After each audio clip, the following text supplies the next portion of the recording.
जब जब धरती पर पाप और अधर्म हद से ज्यादा बढ़ा है, भगवान ने धरती पर अवतार लिया है। भगवान विष्णु किसी न किसी उद्देश्य की पूर्ति के लिए धरती पर अवतरित हुए हैं। विष्णु जी का एक अवतार श्री कृष्ण थे। मथुरा की राजकुमारी देवकी और वासुदेव की 8वीं संतान के रूप में जन्म, कान्हा का बचपन गोकुल में माता यशोदा की गोद में बीता। राजा कंस से बचाने के लिए वासुदेव ने कान्हा के जन्म के बाद ही उन्हें अपने चचेरे भाई नंद बाबा और यशोदा को दे दिया था। श्री कृष्ण ने अपने जन्म से लेकर जीवन के हर पड़ाव पर चमत्कार दिखाए हैं। श्री कृष्ण के जीवन से जुड़े कई किस्से हैं जो मानव समाज को सीख देते हैं, अधर्म और पाप के खिलाफ सही मार्गदर्शन करते हैं। उनके जन्म दिवस को उत्सव की तरह हर साल भक्त मनाते हैं। कृष्ण जन्माष्टमी राजा कंस के युग से संबंधित है। लंबे समय पहले कंस मथुरा का राजा था। वह बहन देवकी के एक चचेरे भाई थे। वह अपनी बहन को गहरे दिल से प्यार करता था और कभी भी उसे उदास नहीं होने देता था। वह अपनी बहन की शादी में दिल से शामिल हुआ और आनंद लिया।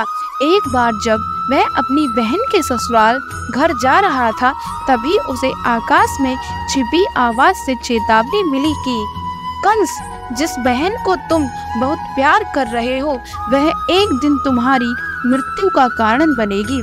देवकी और वासुदेव का 8वां बच्चा तुझे मार डालेगा। जैसे ही उसे चेतावनी मिली, उसने अपने सैनिक को अपनी बहन देवकी और उसके पति वासुदेव को कारागार में डाल दिया। उसने मथुरा के सभी लोगों के साथ क्रूरता से बर्ताव करना शुरू कर दिया। उसने घोषणा की कि मैं अपनी बहन के सभी बच्चों को अपने हत्यारे को रास्ते से निकालने के लिए मार दूंगा। उसकी बहन ने अपने पहले बच्चे को जन्म दिया, फिर दूसरा, तीसरा और फिर 7वां, जो कि कंस के द्वारा एक एक करके मारे गए। बाद में देवकी अपने 8वें बच्चे के साथ गर्भवती हुई, अर्थात कृष्ण जी, जो कि भगवान विष्णु का अवतार थे। भगवान कृष्ण ने द्वापर युग में मध्य रात्रि में सावन के महीने में अष्टमी को जन्म लिया। उस दिन से लोगों ने उसी दिन कृष्ण जन्माष्टमी या कृष्ण अष्टमी का त्योहार मनाना शुरू कर दिया। जब भगवान श्री कृष्ण ने पृथ्वी पर जन्म लिया, एक चमत्कार सा हुआ। जेल के दरवाजे अपने आप खुल गए, रक्षक सो गए और एक छिपी हुई आवाज ने कृष्ण को बचाने के लिए रास्ते के बारे में वासुदेव को बताया।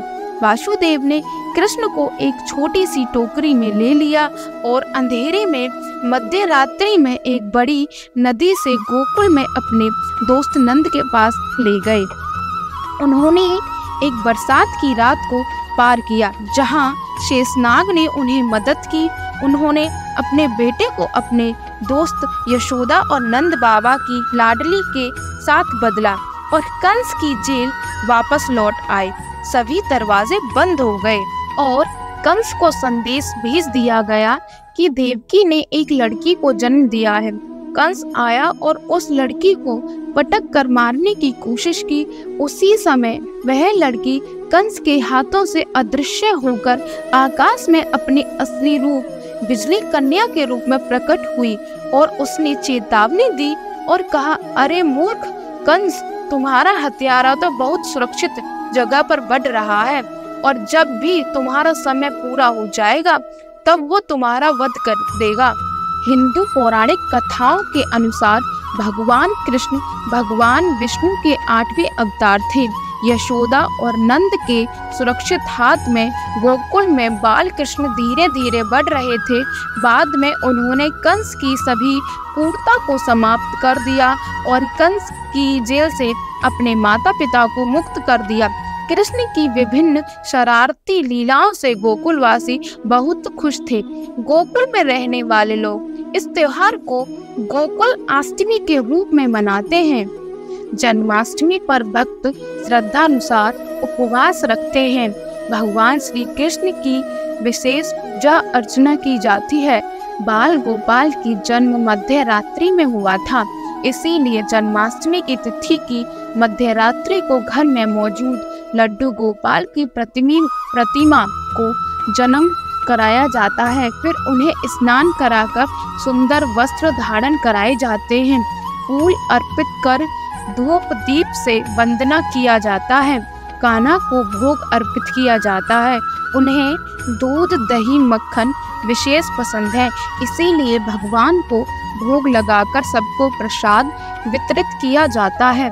कुछ जगहों पर जन्माष्टमी के दिन दही हांडी का आयोजन होता है। विशेषकर इसका महत्व गुजरात और महाराष्ट्र में है।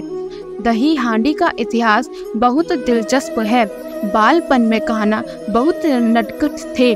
वह पूरे गांव में अपनी शरारतों के लिए प्रसिद्ध थे। कन्हैया को माखन और दही बहुत प्रिय था। उन्हें माखन इतना प्रिय था कि वह अपने सखाओं के साथ मिलकर गांव के लोगों के घर का माखन चोरी करके खा जाते थे। कान्हा से माखन बचाने के लिए महिलाएं माखन की मटकी को ऊंचाई पर लटका दिया करती, लेकिन बाल गोपाल अपने सखाओं के साथ मिलकर एक पिरामिड बनाकर उसके जरिए ऊंचाई पर लटकी मटकी से माखन चोरी कर लेते। कृष्ण के इन्हीं शरारतों को याद करने के लिए जन्माष्टमी में माखन की मटकी को ऊंचाई पर टांग दिया जाता है। लड़के नाचते गाते पिरामिड बनाते हुए मटकी तक पहुंचकर उसे फोड़ देते हैं। इसे दही हांडी कहते हैं। जो लड़का ऊपर तक जाता है उसे गोविंदा कहा जाता है। दोस्तों, कैसा लगा आपको हमारा आज का यह वीडियो? हमें कमेंट करके जरूर बताइए और जाते जाते चैनल को सब्सक्राइब जरूर कर दीजिएगा। Thanks for watching.